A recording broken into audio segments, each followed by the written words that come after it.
part is intention. Let's set an intention tonight. My intention here in prayer tonight is to lift high the examples of some of our sisters so that our own spirits can be lifted and inspired by the femme who have gone before us, and also by those who we are walking with, who we are walking among us now.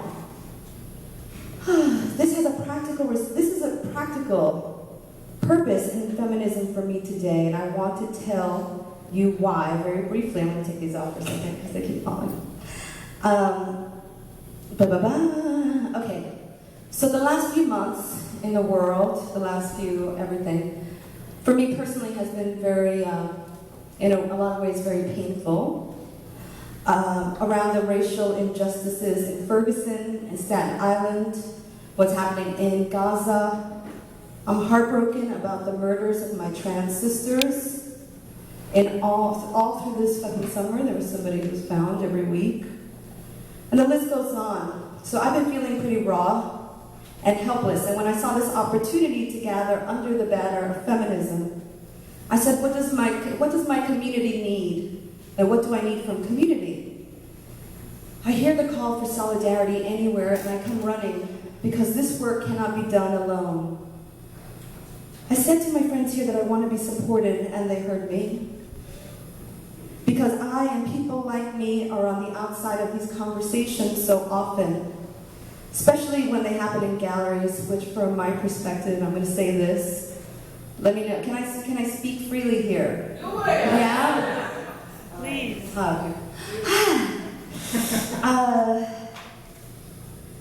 Okay, especially when conversations like these happen in galleries, because from where I'm standing, a lot of these institutions are born of and consciously or unconsciously protect white supremacy. Can I say white supremacy here? Yes. You guys okay with that? Say again? The white box. So, we've been having these kind of conversations in the virtual world, and it's just very powerful to just say them in person, because everybody, myself and everybody I know, has been talking about these things. And we're in community right now, and this is a strengthening practice. Okay. Okay, so as women of color, I know acutely that because of class, color, and gender, I have been and am othered in this world, and it happens every day in different degrees. So as I continue to see and read how the majority of violence and oppression happens to people of color, to women of color, to trans women, and then especially to trans women of color, to the poor across the board, at the same time I see those exact voices are the ones we hear the least from. And I say, can we change that together? Is that something that you're interested in? Me too, I'm very interested in that. Okay, so, okay, I'm just gonna cut some of this. So, Lorraine O'Grady was here last week and just turned me out. I would just want to thank her, and I want to thank the Future Feminist for programming that and exposing me to that. I didn't know her. And that's every day I find out about somebody who's doing this remarkable work. She's very inspiring to me. She cracked open this race thing in this space, for me anyway, and I'm like running in, wonder.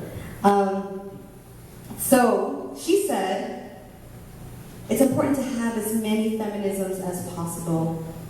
And that was very impressive to me, and I said yes, and also, that made me also say, can we hook up? Can we all party together? Because I want to get with you all. That's the scientific way of saying that. So that's what I want, and that's part of the intention of this ceremony and ritual. James Baldwin said, the victim who is able to articulate the situation of the victim has ceased to be a victim. He or she has become a threat. So I say, I encourage us here, all of us, to go out and be the kind of threat you want to see in the world. Here we go. So this is practical magic. Practical. That's the point of this ceremony, is to share with you how many sisters around us to me personally, have made such a difference to me in these moments of despair and war. Some are here on this side, some are on the other side. So let's name them, see ourselves connected to them, invoke their love and their work, and feel our relation to them so we can move forward, strengthened, and in love with each other, in the hope that all our every kind of feminisms can link arms and march together. So let's invoke. I invite, stand up for this for a second. This is where it gets emotional. Okay. I invite and welcome the spirits of my sisters on either side of the veil to be with us here now, to love and to offer strength and guidance. We will invoke together. I want everybody right now to help me out and just visualize. This is going to be a ceremony of visualization. Visualize a circle of light around all of us. And just so you know, I'm going to defoke after the night is over. So we're going to keep it open for the whole night. Okay, our ritual today will be one of visualization and love. As I say each name and tell you a little about each, please look at each sister's picture. And imagine they're being surrounded by light, sending them rich, fortifying love and gratitude. Imagine that your light touches their light and mingles. We are in sacred space. Let's connect. I'm going to start with Sylvia. Hey, Sylvia. Hey, girl.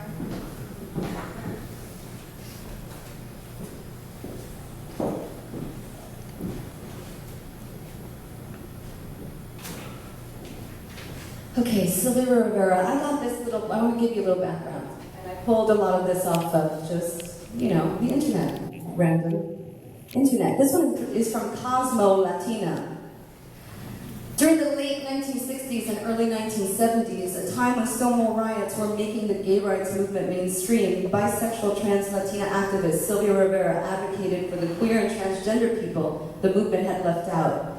She did this through STAR, Street Transvestite, later changed by Sylvia to Street Transgender Action Revolutionaries, an organization she co-founded in 1970 that aimed to achieve rights for the trans community and provide them with social services. But as a mujer, Puerto Rican, and Venezuelan descent, Rivera's activism also focused on intersecting issues of women's rights, poverty and race, driving her to organize with feminists, the Young Lords, and the Black Panther Party. And then when I was feeling, hi Sylvia, so beautiful, powerful, and when I was feeling her, I made these posters in like a crazy Photoshop possession 2 nights ago. And I, of course, had to remember Marsha P. Johnson, so I want to shout out Marsha P. Johnson, her sister, revolutionary. And so, it's for you, Sylvia, Marsha. Okay, let's go to Chloe. Oh, hi, Chloe. Thank you, Chloe.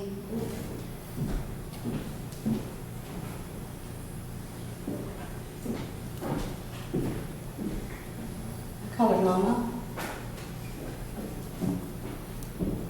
Okay, so Chloe, I don't know if you know, but Chloe was I have a personal connection to Chloe. She was a mother and a mentor to me for many years. She passed away a few years ago. And she's an activist, trans activist. She walks with me every day, and I know she's the reason I'm here right now with you guys. She was the first woman who talked to me about feminism. This is a long time ago. And my beginnings in what I call feminism, Chloe taught me. So, thank you, Mama. And she's working. I feel her working. Trust me. She's working. Oh, so a little bit about Chloe. Since her AIDS diagnosis in 1987, I want to shout out T. DeLong. Is T in here? Anyway, I love you, T. T was Chloe's partner. Chloe advocated for civil rights, adequate health care, and dignity for people living with HIV/AIDS, transgender people, and drug users. a longtime volunteer for the LGBT Community Center's groundbreaking Gender Identity Project. She served on its transgender HIV prevention team, conducting prevention outreach in bars, nightclubs, and on strolls. So we did basically everything. She worked all the time, and I really love to take a moment to honor her work then and how she's working now. And I really feel her working. So thank you, Chloe. We love you. Grace, where's Canberra? Can I get some Canberra here? If I wasn't so sleepy, I would have made a Canberra poster. Anyway, I love you, Canberra. There's so much to say about Canberra Fowler, but she's a personal hero of mine and everybody's. But in New York City, she really affected the course of my life. In a lot of ways, I'm just going to say that. I love you, Canberra. We'll shake it up. Thank you. Everybody.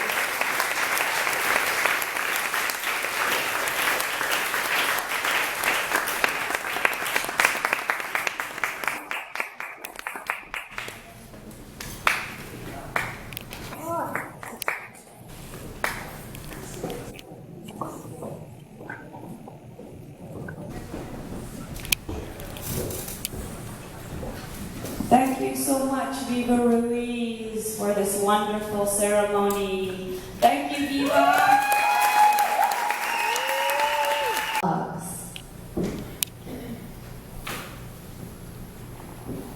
A Chinese-American woman that has been in revolutionary mode for over 75 years now. First organizing laborers, then becoming very involved with the civil rights movement. In the last 10 years, she's been talking about the spiritual revolution that's underway, and speaks often of soul growing. So what happened this week is that she went into hospice a few days ago, and she gave this statement from her bedside just a few days ago. I am coming to the end of a long journey, a journey that began over 70 years ago at the beginning of World War II. This journey has basically been to show that there is an alternative to the Bolshevik revolutionary prototype. It has taken us a long time to accomplish this, but we've been able to do so both as a result of our historical vision and because of the very practical efforts of comrades who have risen to the challenge of creating a revolution unlike any revolution that has been in the past. Because of my increasing physical limitations in the last few years, I have not been able to play the role that I might have played, but that is not as important now as recognizing what has been achieved. A revolution that is based on the people exercising their creativity in the midst of devastation is one of the great historical contributions of humankind. So everybody please send her a lot of light, a lot of strength, a lot of thoughts of comfort as she is in hospice right now. And she's been working hard for so long. And even in hospice, she wrote that. So feeling a lot of gratitude for Grace Lee Fox.